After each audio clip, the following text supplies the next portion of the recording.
como se modificó un poquito el calendario, no sé exactamente qué es lo que vieron. Pero sí, la parte de endocrino es la otra parte que comunica, digamos, las diferentes partes del organismo para que cumplan cada una su función. Así como el sistema nervioso nos da una respuesta rápida y precisa, el endocrino es más general y más lenta la respuesta. El sistema nervioso viaja por neuronas, la comunicación, y el sistema endocrino va a viajar generalmente por vía sanguínea, en su mayor parte. Y dentro de ese sistema endocrino tenemos una glándula hipófisis, que es la que comanda todo, y otras glándulas que van a depender un poquito de la estimulación que venga desde la hipófisis. Esto es a rasgos generales, ¿sí? Supongo que algo de esto en algún momento les va a dar otro docente, porque a mí me va a tocar hablarles de PAN, que es una glándula de secreción mixta. Y hoy vamos a hablar únicamente de la parte que tiene que ver con la parte de endocrinología. Dentro de esa secreción mixta tenemos una parte que va al torrente sanguíneo y otra parte que va al aparato. Es más, en la mayoría de nuestros aparatos digestivos, por haber comido hace un rato, debe estar dando vueltas algo de la acción del páncreas exócrino, ¿sí? Que va hacia afuera. Bien. Ahí, como siempre, tenemos los temas de hoy. Vamos a empezar haciendo un homenaje. Algunos de ustedes habrán escuchado hablar de Bernard Dusay. De paso hay una calle ahí en Libertador que lleva el nombre de Bernard Dusay, quien fue él, un fisiólogo argentino, premio Nobel de Medicina en 1947, por descubrimientos que tienen que ver con la hipófisis y con la insulina en el cuerpo humano. Él creó una escuela de fisiología que muchos años trabajó en relación con la Universidad de Buenos Aires, pero hubo un tiempo en que, debido a los vaivenes políticos del país, trabajó por su cuenta y fue profesor de mis profesores de fisiología. Debido a la forma de encarar el estudio de la fisiología y la importancia que le daban para la comprensión en la medicina y obviamente en la odontología, ¿no? En la salud. Parte de su trabajo está bosquejado en este esquemita, donde la hipófisis y el sistema nervioso simpático van a afectar en forma directa a la glándula suprarrenal, y esa glándula suprarrenal va a estimular la secreción de glucosa, el aumento de glucosa, va a estimular al páncreas para que libere la hormona llamada insulina, que muchos de ustedes habrán escuchado hablar, pero que hoy vamos a tratar de comprender cómo funciona. Ya que hablamos de glucosa, no olvidemos que la glucosa se metaboliza en dos etapas. La primera se forma piruvato, y ese piruvato pierde un carbono y se convierte en acetilo, que se une a una coenzima A, y allí entra en lo que llamamos ciclo de Krebs, o ciclo de los ácidos tricarboxílicos, o ciclo del citrato. Son los tres nombres con los cuales yo los vi en diferentes libros. Puede ser que exista un cuarto o un quinto, no sé. Esos son los tres nombres con los que yo los vi. Cuando yo estudiaba se lo conocía como ciclo de Krebs, y después vi el otro de los ácidos tricarboxílicos y el del citrato, y que es la segunda parte de la degradación de la glucosa. Finalmente, de esta glucosa que tenía 6 átomos de carbono, nos van a quedar dióxido de carbono y agua, debido a la descomposición y a la liberación lenta de la energía que estaba almacenada en las uniones químicas que se habían formado cuando la planta hacía la fotosíntesis. De allí que el principal alimento para el organismo sea el alimento vegetal. Y el principal alimento para todas las células de cualquier organismo vivo es la glucosa. No importa si es vegetal, animal, monera del reino que ustedes quieran, la glucosa. ¿Cómo procesa la glucosa nuestro organismo? A través de la digestión, y el páncreas tiene mucho que ver con eso. A través de la digestión incorpora la glucosa y el páncreas va a ver cómo hace llegar esa glucosa a la mayoría de las células del organismo. Como dijimos, es una glándula de secreción mixta, tiene forma cónica y varias regiones: cabeza, cuello, cuerpo y cola. En la cola está la mayor parte de la secreción endocrina, ¿sí? Mide de 15 a 23 centímetros y pesa entre 70 y 150 gramos, dependiendo del sexo y otras características hereditarias. Como decíamos, se diferencian dos partes. Una son los ácidos encargados de la secreción exócrina hacia el aparato digestivo, donde va a liberar una serie de sustancias que van a producir la digestión química dentro del intestino delgado. Y por otro lado están los islotes de Langerhans, que van a ser los encargados de la secreción endógena, hacia adentro. Va a liberar los productos de estos islotes hacia los capilares y, en definitiva, hacia la circulación sanguínea. Encargado principalmente de la regulación de la glucemia o glicemia, es lo mismo, ¿sí?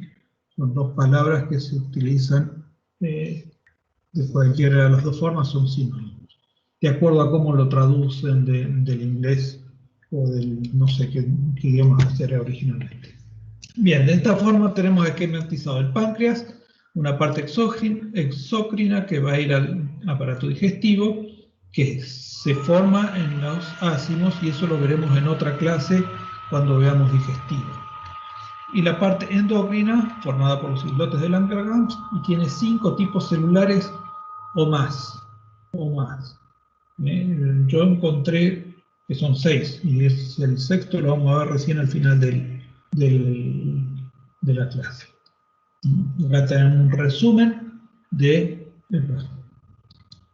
resumen de lo que es el páncreas. Una microfotografía donde se ven los ácidos en color más oscuro y los islotes en color más claro, con los núcleos más notorios en la parte clara, ¿sí? Una microfotografía de los ácidos, que son los que no nos interesan. Otra microfotografía del islote, ahí se ve bien rodeadito por una membrana conjuntiva, y se ven los núcleos. Resulta que inicialmente detectaron 2 tipos de células, las alfa y las beta. Las alfa, cuando se ponía algún tipo de tinción en base a agua, se teñían, y las betas se teñían cuando tenían algún tipo de tinción en base a alcohol. Entonces diferenciaron inicialmente esas dos. Ahí está bien marcadita la célula beta, una delta, y ya esto es un poco más nuevo, es de este siglo, no del siglo pasado. Bien, hablando de los islotes de Langerhans,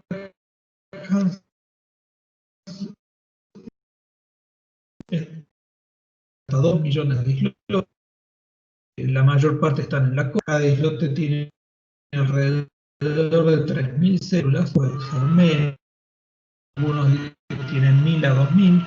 Bueno, eso depende un poquito del que está dando el tema y el que investigó sobre el tema y de acuerdo a cómo investigó, ¿sí? Estos islotes solo representan el 2% de todo el páncreas. Es una proporción bastante pequeña, que como dijimos hoy son más abundantes en la cola.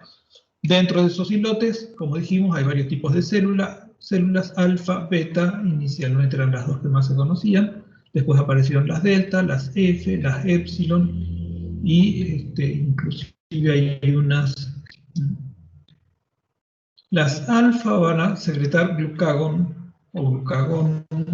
que está en la periferia y forman alrededor del 12 al 20%. Las beta, que son las más abundantes, son del 60 al 70%, van a secretar insulina y amilina. Todavía no se sabe bien qué papel cumple la amilina. Parece que es un cofactor junto con la insulina, pero no están muy seguros de qué función cumple esta hormona. Las delta van a liberar somatoestatina, que están en una zona intermedia y son alrededor del 1 a 2% de todas las células del islote, y las F o PP van a liberar polipéptido pancreático, también están en las periferias junto con las alfa. Las epsilon secretoras de grelina están más también cerca de la periferia, pero están menos presentes, ¿sí? Todas estas células se renuevan cada 39 días, a partir de células madres que hay en los conductos pancreáticos. Acá tenemos un esquema dibujado, el islote de Langerhans, con los diferentes tipos de células. Algunas son más visibles, otras menos visibles, pero las más abundantes, como pueden ver, son las beta, que están bastante distribuidas en la mayor parte del islote. Vamos a hablar de las células beta porque son las más importantes y porque tienen la hormona que caracteriza al páncreas, no porque sea la única, sino porque la caracteriza. La secreción de insulina y amilina es la función principal de las células beta, así que ahí dentro de esos 5 tipos arrancamos con la beta, después seguimos con la alfa, pero primero la beta. La insulina es una hormona que está formada por 3 cadenas diferentes, cadena B y cadena C. Acá la tenemos desplegada a la derecha y a la izquierda la tenemos levemente plegada. Hay algunas ilustraciones que la hacen todavía más plegada. Lo que caracteriza a esta insulina, esto que tenemos 3 cadenas, es lo que se llama proinsulina.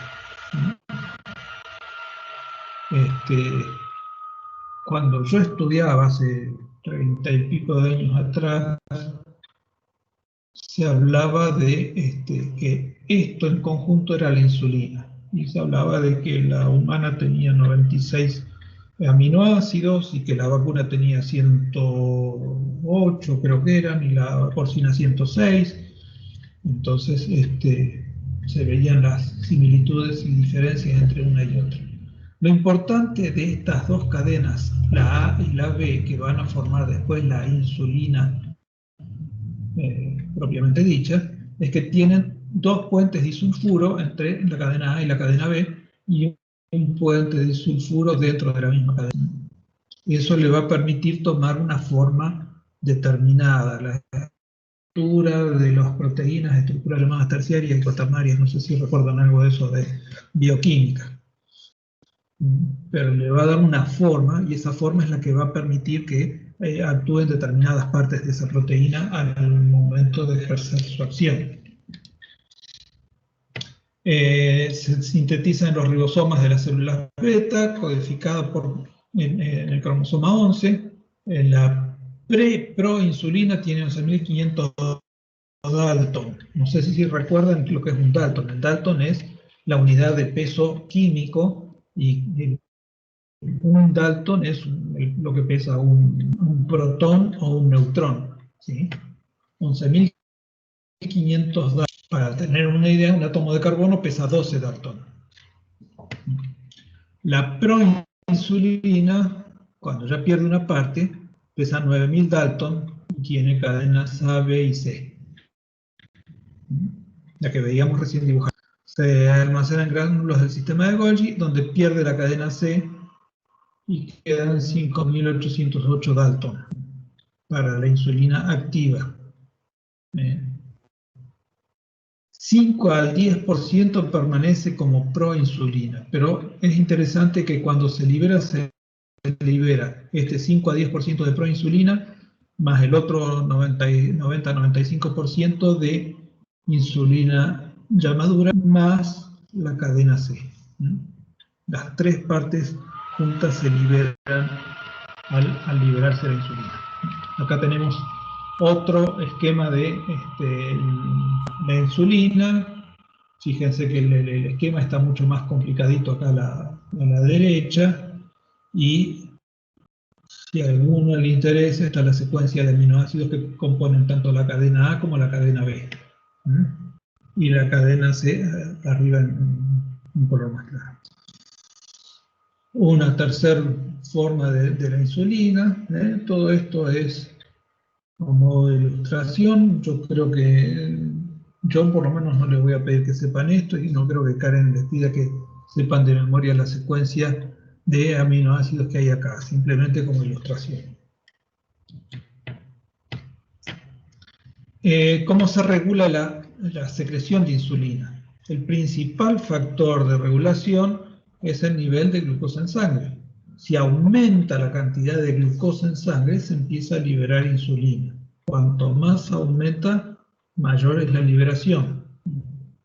Para que tengan una idea, creo que está en una diapositiva más adelante, pero cuando se triplica la cantidad de glucosa en sangre, se multiplica por 10 la cantidad de insulina liberada.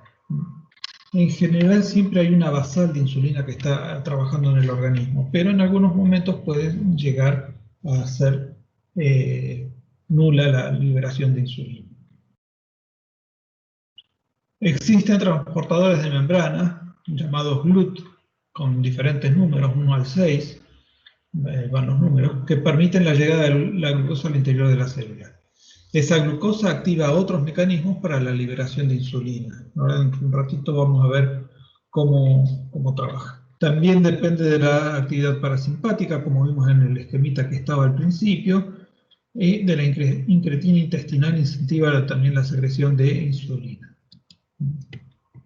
¿Qué efectos tiene la glucosa sobre la secreción de insulina? Al aumentar la concentración de glucosa, aumenta la secreción de insulina. Si disminuye la secreción la concentración de glucemia, disminuye la secreción o incluso se anula la de insulina.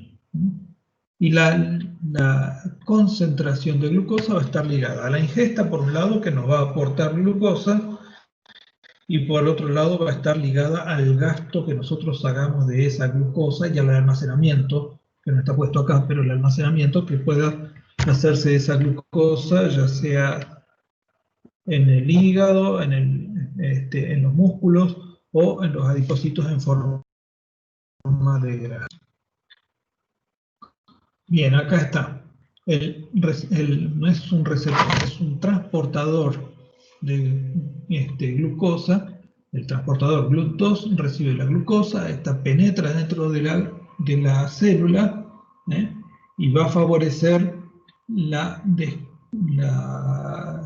descomposición, está bien, sí, de la glucosa, actuando sobre la mitocondria.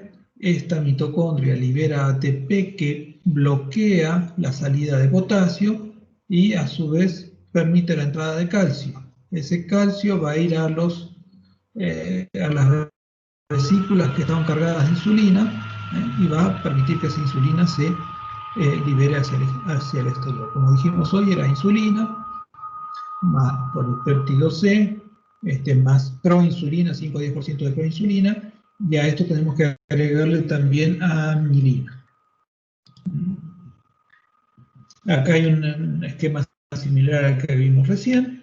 Este tipo de esquema yo lo saqué de una clase de páncreas de una universidad de El Salvador. No recuerdo cuál, pero era de El Salvador del país, ¿sí? Centroamérica. Que la publicaron en... Bueno, yo no me voy a acordar cómo se llama el sitio donde la publicaron, pero estaba publicada ahí. Dice, la insulina es sintetizada en el retículo endoplasmático, otra vez lo mismo que decíamos recién, se almacena en gránulos forrados de membrana plasmática, y durante las secreciones esos gránulos se fusionan con la membrana, como vemos en la parte inferior de la foto, y se libera la insulina. Al ser secretada, penetra por el sistema porta al hígado. Sistema porta que llega primero al hígado.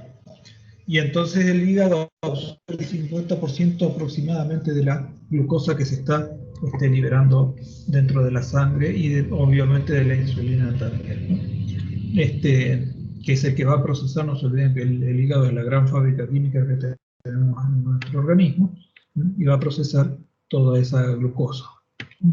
Entonces, se secreta, se libera el sistema porta. No sé si recuerdan qué era el sistema porta. El sistema porta es un sistema venoso que une los capilares del sistema digestivo con los capilares del hígado, y ahí forma la vena porta del hígado, que llega al hígado. A través de la vena porta se realiza esto. En el hígado y en la hipófisis son los únicos lugares en el organismo donde tenemos sistemas porta, donde los capilares no forman una vena que vaya directo al corazón, sino que forman una vena que se abre en otro sistema de capilares. Bien.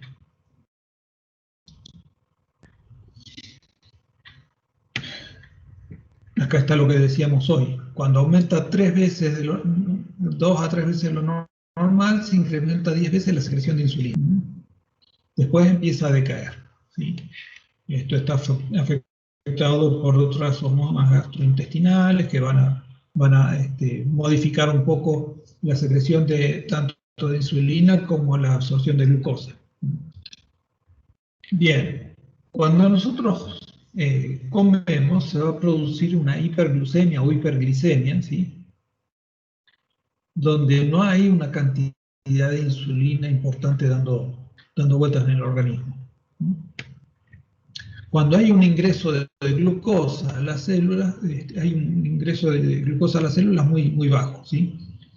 Y hay un aumento de la glucogenólisis. Esa glucogenólisis está en el hígado para abastecer de glucosa a todo el sistema, para que la glucosa en sangre se mantenga relativamente estable. No se olviden que, no sé si lo sabían, y si no lo saben ahora lo van a saber y lo tienen que recordar, que la glucemia normal, o sea, la cantidad de glucosa dentro de la sangre, está entre 70 y 110 miligramos por mililitro, que eso es lo normal, y es lo que debiera tener todo individuo. Si está por encima tenemos una hiperglucemia, y si está por debajo tenemos una hipoglucemia. Si no hay insulina, la glucosa se mantiene circulando en el organismo y la degradación de la glucosa del hígado se mantiene activa, y lo mismo sucede con la glucosa presente en los adipocitos. Mejor dicho, la glucosa no, los adipocitos van a liberar parte de sus grasas hacia el torrente sanguíneo, tomando esos ácidos grasos y convirtiéndolos en glucosa. La secreción de insulina se suprime cuando la concentración de glucosa en sangre es baja. Si no hay suficiente glucosa, la insulina deja de secretarse. Cuando el sistema nervioso simpático es estimulado a través de la noradrenalina y la adrenalina elevadas, entonces deja de actuar la insulina para que exista una mayor cantidad de glucosa circulante y pueda responder a los diferentes requerimientos dados por estímulos un poco elevados. Cuando la somatostatina local está elevada. La somatostatina, vamos a ver en un rato, que cumple un papel regulador en cuanto a la secreción de insulina y de glucagón.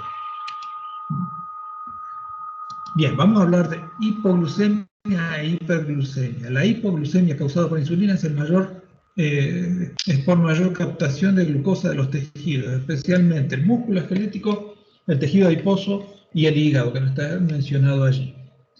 Y está dado por un aumento, perdón, acá abajo está, por un aumento de glucogénesis en el hígado. Glucogenogénesis. La ausencia de insulina va a provocar mayor movilización de grasa por parte del músculo y de los adipocitos, como decimos recién, inhibe la fosfofructoquinasa y se acumula la glucosa 6-fosfato.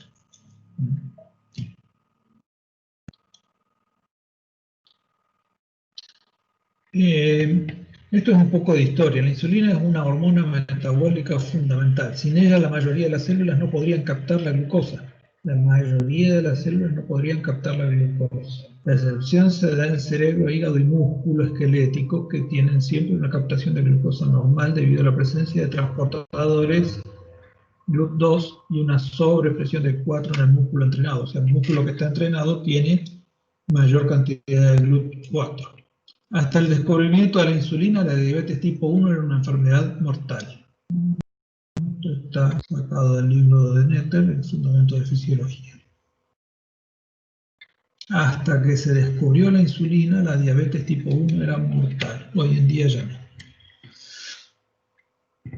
La acción de la insulina, aumenta la captación de glucosa para síntesis de glucógeno, aumenta la glucólisis hepática, aumenta la conversión de piruvato en acetilcoenzima A, o sea, acelera todos los procesos que degradan la glucosa hacia obtención de energía. Y disminuye la gluconeogénesis y la glucogenólisis en el hígado, principalmente en el hígado. En relación a los hidratos de carbono, aumenta el transporte al interior celular de los hidratos de carbono, provocando una disminución de la glucemia, pero un aumento de glucosa disponible en las células, que en definitiva es lo que nosotros queremos, tener glucosa en las células, no en la sangre. La sangre es el medio por el cual tiene que llegar y tiene que estar disponible en cierta proporción. Aumenta el trabajo de algunas enzimas como la glucógeno-sintetasa, por lo que promueve la glucogenogénesis y disminuye la glucogenólisis.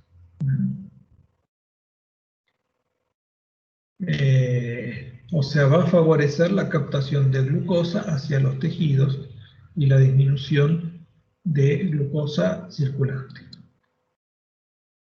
Acá está el esquemita. Cuando hay hambre, nosotros comemos, la glucosa sanguínea sube, y entonces el páncreas va a liberar insulina. Si no hay glucosa, si la glucosa sanguínea es baja, además de causar hambre, van a actuar otros mecanismos que van a permitir que la glucosa se libere a la sangre. La glucogenólisis en el hígado para que haya mayor cantidad de glucosa circulante. La utilización de la glucosa en los tejidos depende de dos cosas. Primero, que pase la membrana. Si no pasa la membrana, por más glucosa que haya en la sangre, no nos sirve de nada. Ese es el papel de la insulina, que permite que la glucosa ingrese dentro de la célula. Y también que sea fosforilada una vez dentro de la célula.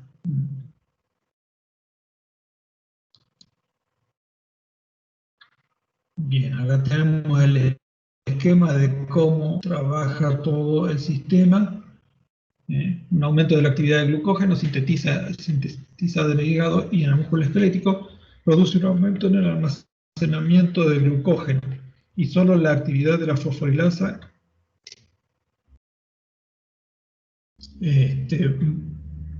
puede producir esa degradación. ¿Qué efectos tiene la insulina? Primero, disminuye la glucogenólisis, o sea, impide que se libere esa glucosa almacenada en forma de glucógeno dentro del hígado o del músculo. La glucosa se une con uniones 1,6 y va formando el glucógeno. El glucógeno es un polisacárido. Polisacárido formado únicamente por moléculas de glucosa en uniones 1,6, a diferencia de la celulosa, que tiene uniones 1,4 y que son uniones que nuestro organismo no puede romper. Por eso la celulosa pasa de largo en nuestro aparato digestivo y no se quema. Bien, el primer efecto de la insulina es disminuye la glucogenolisis, o sea, ese glucógeno que está almacenado en hígado, en músculo, en el adipocito, no se rompe. Dice, no lo rompamos, vamos a mantenerlo.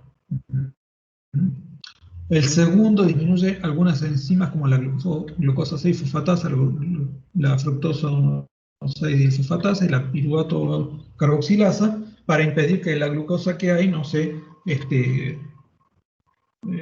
degrade tan rápidamente.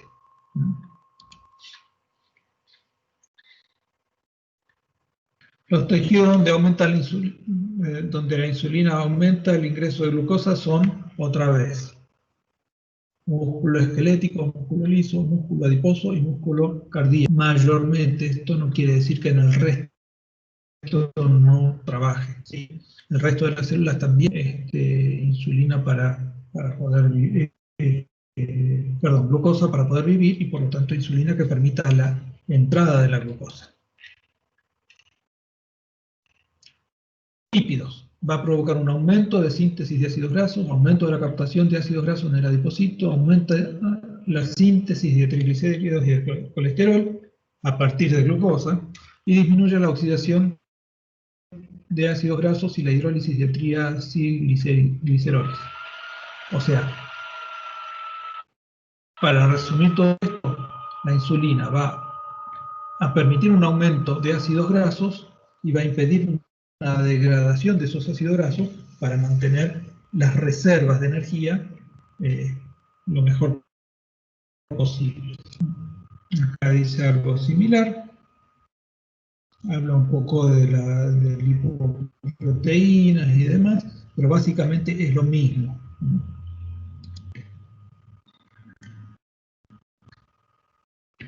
Acá nos muestra cómo se hace a nivel bioquímico, cómo funciona ese mantener la cantidad de ácidos grasos desde la acción de la insulina.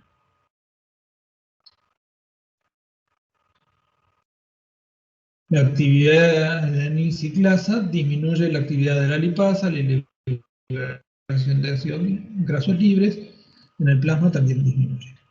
En las proteínas, ¿qué acción tiene la insulina? Aumenta la captación de ácidos grasos y la síntesis proteica. La insulina permite que se sintetice más proteína. Aumenta la síntesis de ARN y ADN, aumenta el crecimiento y réplica celular por el obvio aumento del ADN y ARN, va a hacer que la replicación celular aumente. Aumenta los niveles de potasio celular, inhibe la síntesis y secreción de glucagón. Y vamos a ver qué es el glucagón. Aumenta la cantidad de ADN celular y por lo tanto favorece la duplicación celular.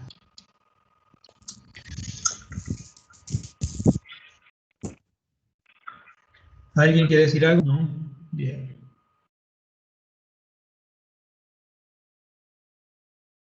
Gran parte de la coenzima A formada durante la utilización de grasas en ausencia de insulina es convertida en coenzima A y después en ácido acetoacético por el hígado. Ácido acetoacético por el hígado. La utilización de grasa, gran parte de la acetilcoenzima A en ausencia de insulina se convierte en acetilcoenzima A y después en acetoacético por el hígado. ¿Por qué está esto acá? Y ustedes dirán, trabalenguas de coenzima A, de acetoacetil y todo eso, tiene que ver con que la degradación en ausencia de insulina, la degradación de ácidos grasos, va a producir ácido acético. Y ese ácido acético es lo que se va a notar cuando hay una persona con diabetes mal controlada.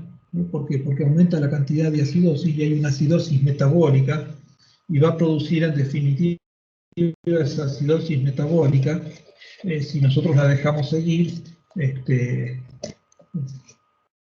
una acidosis general en el organismo y va a producir alteraciones en la respiración, favoreciendo la formación de una respiración especial que se llama respiración de Kussmaul, que se la conoce como respiración con hambre de oxígeno. ¿Por qué? Porque la cantidad de ácidos hace que el oxígeno que ingresa al organismo no sea suficiente para las células. Esto va a provocar la creación de cuerpos cetónicos, ¿sí? Esos cuerpos cetónicos son los que producen la acidosis grave y el coma en los diabéticos. Eso era lo que quería llegar, el coma diabético. El coma diabético se produce por este fenómeno. En resumen, ¿qué hace la insulina? Moviliza la glucosa hacia los depósitos hepáticos. Aumenta los receptores GLUT4 en el músculo esquelético, si es que este músculo está entrenado. Va a haber almacenamiento de aminoácidos en el músculo esquelético y va a afectar el metabolismo de lípidos y distribución de potasio en las diferentes células.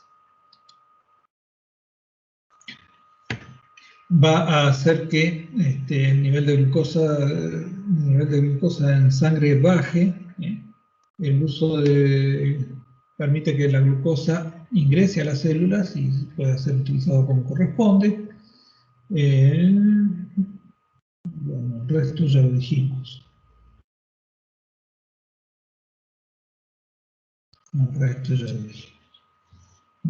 El receptor de insulina, como dijimos hoy, que se llaman, que en realidad no es un receptor, sino que es un transportador, está compuesto por 2 cadenas alfa y 2 beta, con 7 a 12 horas de vida.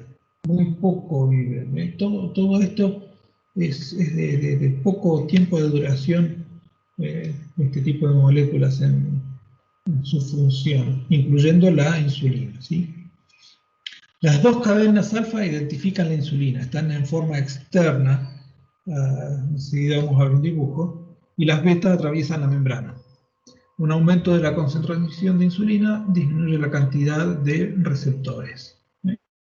Interesante, porque aumenta la insulina, disminuye la cantidad de receptores. Esos receptores a insulina y se internalizan en el citoplasma llegando hasta el núcleo. Se generan 2 proteínas, la PI3K, que el anabolismo, y la GRB2 estimula el crecimiento celular. Fíjense que van hasta el núcleo y ahí es donde tiene la acción real, ¿sí? Acá tenemos dibujado el receptor de insulina, recibe la insulina, las 2 cadenas alfa que están externas se internalizan,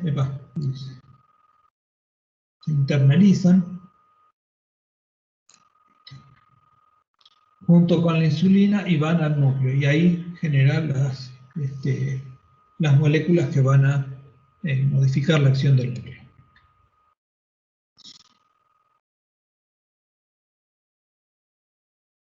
Varios subtipos que transportan la glucosa, que se denominan GLUT, como dijimos hace un rato, en condiciones basales, o sea, cuando estamos en reposo, actúan los GLUT 1, 3 y 5.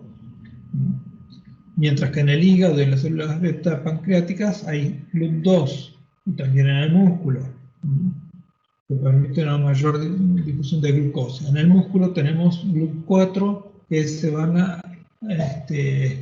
activan por aproximadamente 2 minutos, y que el entrenamiento físico, como dicen en la última oración, aumenta la cantidad de GLUT4. Si nosotros hacemos un ejercicio más seguido, la cantidad de GLUT4 aumenta y por lo tanto la posibilidad de regular la glucosa va a ser mayor. De allí que el ejercicio sea importante para nuestra salud, porque va a evitar hiperglucemias y al mismo tiempo indirectamente va a limitar las hipoglucemias, porque va a haber parte de esa glucosa almacenada en el músculo que puede estar disponible, además de la hepática. Una vez que la insulina hizo su efecto, va a haber Péptido C, ¿se acuerdan que lo nombramos al principio, que se desprendía de la proinsulina? Activa sistemas enzimáticos, sodio, potasio, y ATPasa y el óxido nítrico sintetasa endotelial. ¿Sí? Activa el péptido C, que se libera junto con la insulina, va a activar estos dos mecanismos. La semivida plasmática de la insulina es de 6 minutos. Acuérdense que esto de semivida es lo que tarda 6 minutos en reducirse a la mitad de la concentración. Y está degradado por la insulinasa, que es mayor en el hígado, después hay una buena cantidad en el riñón, el músculo, y las otras células tienen una concentración muy pobre que no hacen a la degradación mayor de la insulina. ¿Sí? La mayor parte está dada en el hígado, alrededor del 50%. Después un 30%, alrededor de un 25-30% en el riñón, un poco menos en el músculo, y los otros tienen menos del 5% de la degradación de insulina. Bien. Cabe hablar ahora de la administración de la insulina. ¿Por qué? Porque hay muchas personas que necesitan tratamiento con insulina. En el mundo se calcula que hay una epidemia mundial de diabetes mellitus. Esto es del 2013, ya tiene 7 años de antigüedad, pero es un ejemplo de lo que está pasando. Alrededor de 24 millones de diabéticos en América Latina, 37 millones en América del Norte, 56 en Europa, en Europa continental, incluyendo Rusia, la parte asiática, un 72% en el sudeste asiático, 138 millones en el Pacífico occidental. Fíjense que hay una barbaridad de diabéticos en la parte de lo que se llamaba se me fue el nombre ahora, Indonesia, de lo que es Indonesia hoy en día, lo que es la prolongación de Asia continente hasta el continente australiano. En estas zonas donde más diabéticos hay, seguido por India y por el resto del mundo. 138 millones. Para aquellos que son adventistas habrán escuchado hace unos meses atrás que se hizo una campaña para recuperar diabéticos en esta zona del mundo.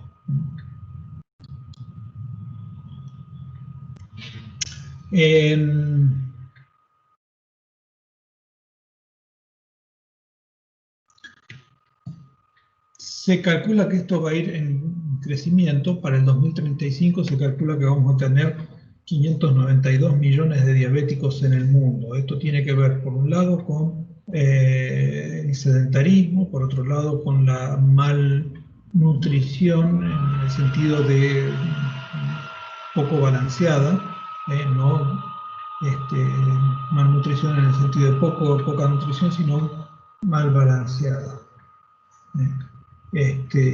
Y con factores genéticos y estilo de vida. De esto, con los que estaban conmigo en el primer cuatrimestre, hablamos en Educación para la Salud de este estilo de vida, cómo va afectando a la salud y en especial a la diabetes. Teníamos 382 en el 2013, se calcula que va a haber casi una duplicación, un aumento de, dice acá, 55%, me parece que es un poco más, así a buen juego, da por el 70% de diferencia entre uno y otro. Un aumento importante que afecta a la población mundial. ¿Cómo medimos la insulina? La podemos medir en el laboratorio,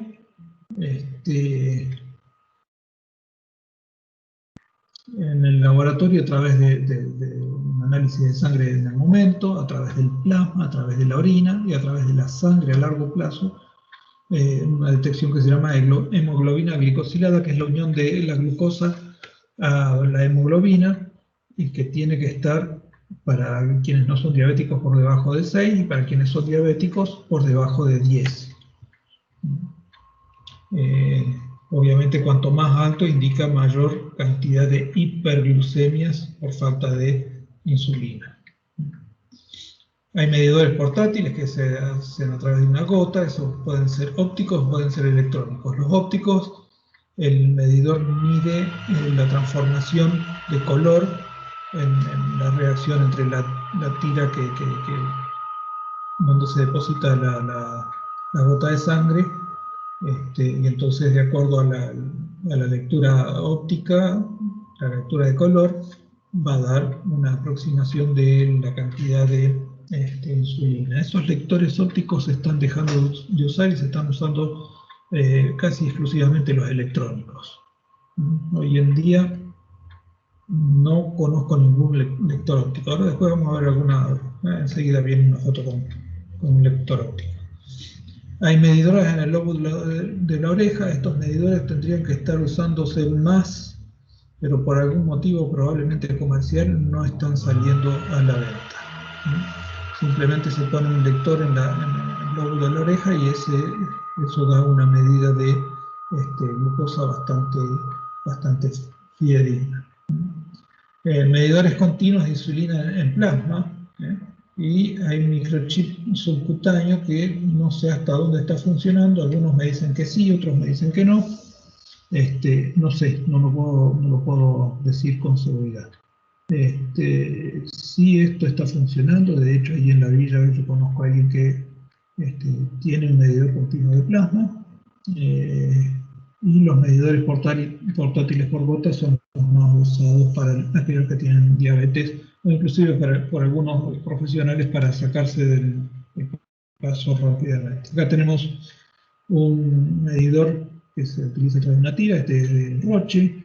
Este de acá no lo conozco, no sé de qué empresa será, pero no es uno que esté circulando en Argentina. Ahí tiene la tira colocada, la gota de sangre que está por ser colocada en el dedo. Este 6 indica que tiene que esperar 6 segundos antes de que el lector lea el estado de la tira sin sangre. Entonces, una vez que pone la sangre, en pocos segundos dice la cantidad de glucosa que hay en sangre. Acá tenemos un medidor óptico, compara. Este es de orina. Este es medidor de orina. De acuerdo a la cantidad de orina que hay, de glucosa que hay en la orina, va a cambiar el color, ¿sí? Y fíjense, acá está la comparación con la escala de colores, que nos daría una lectura que está entre esto y esto, que estaría, si pudiéramos ver bien, estaría dándonos una idea. Este es un sistema de infusión continua de insulina. Este es el aparatito que manda a través de ese catéter la insulina adentro, y esto que está acá es un LED plasmático del nivel de insulina para coordinar con este otro aparato la cantidad de insulina que tiene que mandarse. En nuestro país son escasos este tipo de aparatos, pero con el tiempo van a ir incrementándose. Además de eso, además de la microinfusora, que es esto que tenemos acá, tenemos estas lapiceras que permiten inyectar una cantidad de insulina ya prefijada, y antiguamente todavía no se descartaron de todo porque existen, estaban estas jeringas que se cargaban con insulina y se inyectaba la cantidad que hacía falta.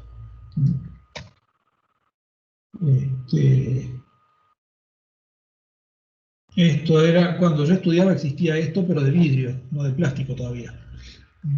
Y la insulina que se utilizaba era insulina mayor. Hoy en día las insulinas que se utilizan son de elaboración en laboratorios a partir de microorganismos modificados, que están modificados genéticamente para producir la insulina que se desea. Acá están mostrando cómo se inyecta la insulina en forma subcutánea. Esto tiene una aguja muy finita, más finitas que las que usamos nosotros para anestesia en odontología, y con un largo de unos 4 o 5 milímetros como máximo.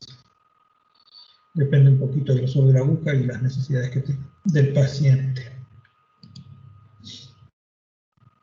Bien, hay diferentes tipos de insulina. Yo les voy a mostrar esta diapositiva en concreto. Después vamos a pasar varias que tienen un montón de esquemas separados. Las vamos a pasar rápidamente. Hay insulinas ultra rápidas que tienen 5 a 10 minutos el pico de acción y el máximo a los 30 a 75 minutos. Y después cae rápidamente. Están representadas por una línea amarilla acá, en el esquema de abajo.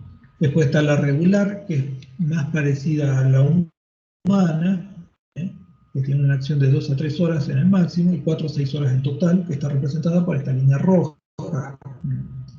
La intermedia, que es una de las más usadas, tiene de 2 a 4 horas el inicio y de 8 a 10 horas el pico máximo.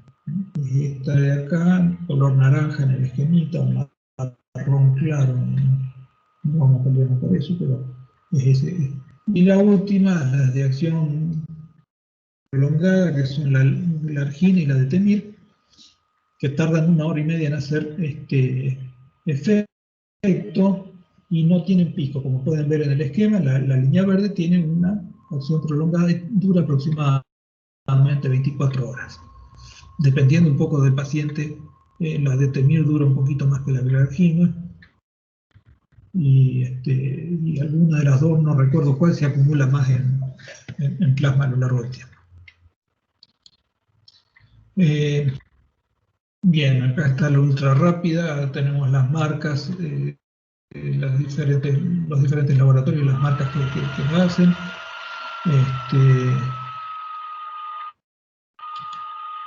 Las regulares, otra vez las marcas y el tiempo de acción. Las intermedias, lo que hacen el tiempo de acción, y las de acción prolongada, detenir y devenir, y la argina o lactos. En algunos pacientes es mejor esta y en otros pacientes es mejor esta. Depende un poquito de las características de cada paciente. Y acá hay mezclas. Se mezclan una rápida con una intermedia para lograr una estabilidad de los picos y tener un poquito más predecible la acción que se va a tener. Humolin y Malog son las dos que tenemos disponibles. Bien, las siguientes células que teníamos en los islotes de Langerhans eran las alfa. Y las alfa producen glucagón o glucago. Algunos lo acentúan, otros no. ¿Qué hace esta sustancia? El aumento de secreción de glucagón evita la hipoglucemia. Frena la cantidad de insulina que se está sacando de la sangre, y frena la acción de la insulina y frena la absorción de insulina y permite que el hígado libere glucógeno. Es una hormona de 29 aminoácidos sintetizada en células alfa. Permite movilizar la glucosa hacia la sangre, acción opuesta a la insulina, y aumentar el catabolismo. La secreción de glucagón es estimulada principalmente por una baja concentración de glucosa en sangre. Cuando baja la concentración de glucosa, se libera glucagón. La insulina inhibe la secreción de glucagón en un mecanismo paracrino. Entre una y otra se inhibe. Así se observa la modulación de glucagón con la ingesta de aminoácidos, los cuales aumentan tanto la insulina como el glucagón.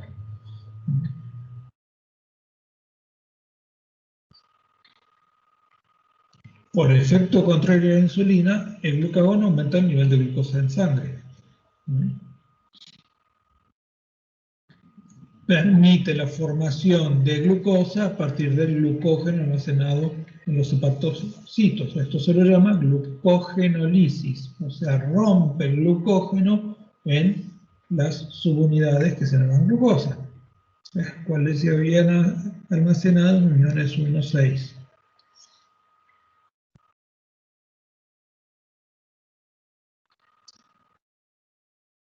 También ejerce efecto de proteínas y grasas aumentando la gluconeogénesis, o sea, la formación de glucosa a partir de la degradación de proteínas y grasas.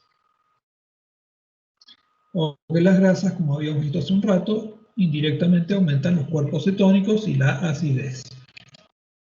De esta forma, un aumento de glucosa hace que aumente la insulina, y ese aumento de insulina hace que disminuya el glucagón y que aumenta la absorción de glucosa, disminuyendo la cantidad de glucosa en sangre.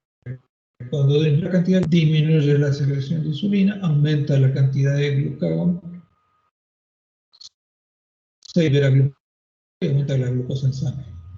Este proceso de la izquierda se da generalmente cuando nosotros ingerimos alimentos, y el de la derecha cuando pasó un tiempo y ya lo que estaba disponible en sangre empieza a escasear, entonces funciona el glucagón para mantener el nivel continuo en sangre y que pueda mantenerse estable la concentración disponible para los tejidos. Lo que vimos recién es que en esta ilustración que tenemos acá, con un poquito más de detalles que pueden ustedes leerlas tranquilos después cuando haya pasado el efecto examen. Bien, nos quedan pocas diapositivas. Acá dice que los islotes de Langerhans, las beta, las alfa, ahora vamos a las delta. Las delta liberan somatostatina. Esto está sacado de 2 o 3 libros diferentes. Esto lo hice el año pasado, puse la diapositiva, lo que no guardé es de qué libros, pero sí eran 2 por lo menos y probablemente 3 libros de los cuales saqué todas estas conclusiones. No está bien caracterizada la somatostatina, tiene un papel menor en el control de la glucosa en sangre, que es un péptido de 14 aminoácidos, bastante más chico que los anteriores, producida por las células delta de los islotes y actúa en forma paracrina para suprimir tanto la insulina como el glucagón. Fíjense que insulina y glucagón iban en contrapartida, y la somatostatina dice no, frenen los dos. Añade un mecanismo más de control a la modulación de concentraciones de glucosa. La somatostatina está producida en el páncreas, que es la misma hormona que produce el cerebro y el intestino, y actúa en forma local sobre las células adyacentes. No se da tanto a través de vías sanguíneas, sino que en forma más local. Eso de la acción local tiene que ver también con su vida media de unos pocos minutos, creo que era alrededor de 2 minutos. Esto está sacado de Guyton. 3 minutos, tiene una semivida de 3 minutos, la mitad de la insulina.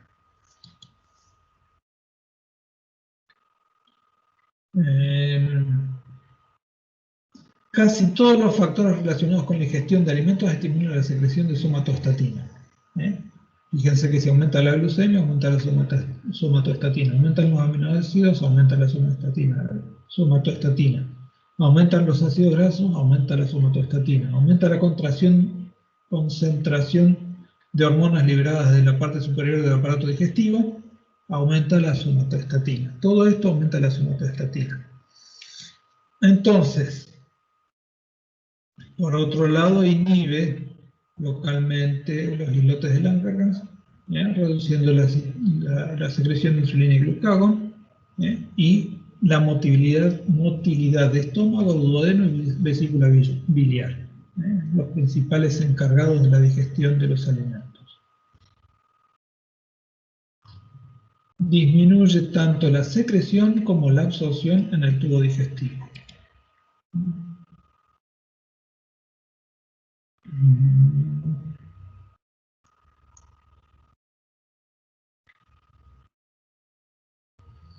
Esto hace que como consecuencia se mantenga, y de ahí un poco su nombre, somatoestatina, o sea, mantiene a los cuerpos en paz.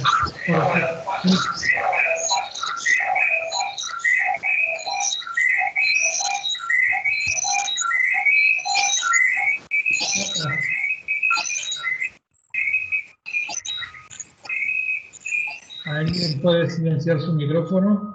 Gracias.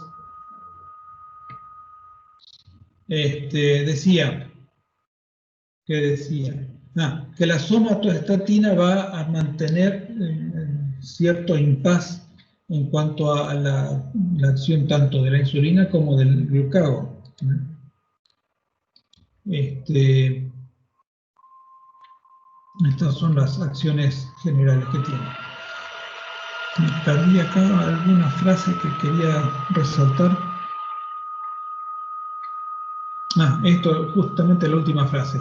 Al tener ese impasse sobre la acción de glucagón e insulina, va a hacer que se prolongue la disponibilidad de los diferentes nutrientes, ¿sí? Que no sean absorbidos tan rápidamente hacia el interior y que pueda distribuirse de una forma más equitativa en todo el sistema. Entonces, la acción de la somatostatina inhibe contracción del músculo liso, del aparato digestivo, de la vesícula biliar, reduce las contracciones del músculo liso del tracto digestivo y de la vesícula biliar, induce la glucogenólisis, o sea que va a permitir que haya mayor cantidad de glucosa en sangre y va a ejercer un control iónico en la secreción de agua por las células epiteliales intestinales. Esto último no tiene tanto que ver con la parte endocrina, pero sí esta glándula de secreción endocrina va a afectar al aparato digestivo. La somatostatina esta es la misma que fabrica la hormona inhibidora de la hormona de crecimiento, ¿sí? Y que va a suprimir la secreción de la adenohipófisis. Entonces, esta somatostatina que nosotros usamos para comer y demás, va a actuar en otros lugares. Por eso su vida media es tan chica, porque tiene que tener una acción más local. Bien, nos quedan 2 o 3 tipos celulares, F y epsilon. Vamos a ver qué pasa con esto. Las células D1, delta 1, producen la hormona denominada polipéptido intestinal vasoactivo, que van a inducir la glucogenólisis, o sea, otra vez van a aumentar la cantidad de glucosa en sangre. Regulan la motilidad intestinal y el tono de las células musculares lisas de la pared intestinal. Y en forma directa también van a controlar la secreción de electrolitos y agua otra vez en el epitelio intestinal.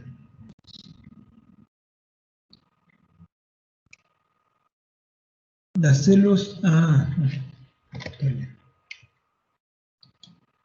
células PP liberan y producen, PP o F también se las conoce, producen y liberan el polipéptido pancreático que controla y regula la secreción exócrina del páncreas, o sea, se autorregula el páncreas a través de estas células.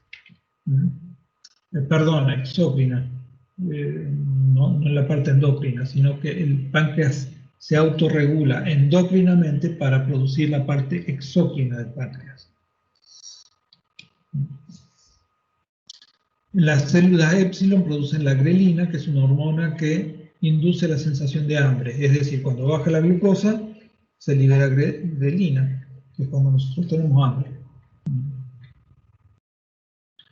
Modula la relajación receptiva de las fibras musculares lisas del tracto gastrointestinal. Y las células G sintetizan y liberan gastrina. Esta es una hormona que va a producir la estimulación de formación de ácido clorhídrico en el estómago para producir la digestión, ¿sí? Y con esto terminamos. Fíjense que estas G no las teníamos antes, sino que aparecen recién ahora. No todos los autores reconocen esta G. En general no está muy reconocida, y si ustedes agarran diferentes libros de fisiología se van a dedicar más que nada a glucagón e insulina, que son los que los principales reguladores de la glucosa, no los únicos, no los únicos. Hay muchas formas en las cuales se regula la glucosa. Tiene que ver con el ejercicio, tiene que ver con la acción de la somatostatina, tiene que ver con la acción de la gastrina, tiene que ver con la acción de la grelina. Todas esas hormonas van a estar trabajando para que haya más o menos cantidad de glucosa en la sangre y para que se estabilice y para que esté disponible de acuerdo a las necesidades. Fíjense ustedes que el organismo hace previsión, ¿sí? A largo plazo mantiene la glucosa en forma de glucógeno en el hígado y en los músculos. A corto plazo tiene una concentración mínima de 70 miligramos por 100 mililitros de glucosa, ¿no? Disponible para las células que la necesitan. Entonces, en todo ese proceso intervienen todas estas hormonas, más lo que vimos al principio, la hipófisis, más la adrenalina, más la ingesta, más la actividad física. Todo eso va a hacer que se mantenga estable. Bien, ¿alguna pregunta con respecto a esto? Este es el día que yo recibí mi título de odontólogo y espero que algún día ustedes puedan disfrutar como yo disfruto cada vez que veo esta foto, de la foto de ustedes en un lugar similar. ¿Alguna otra pregunta? Hay dos diapositivas más que traen un resumen tanto de endocrino como de exocrino. Lo dejé ahí para que lo lean ustedes. Quizás pueden empezar leyendo esto y después todo el resto del PowerPoint.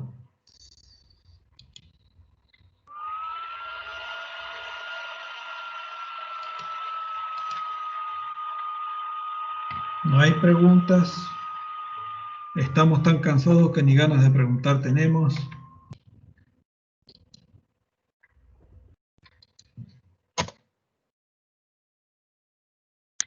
Bien, yo tengo algo para decirles a ustedes, más allá de cómo haya ido el examen o no.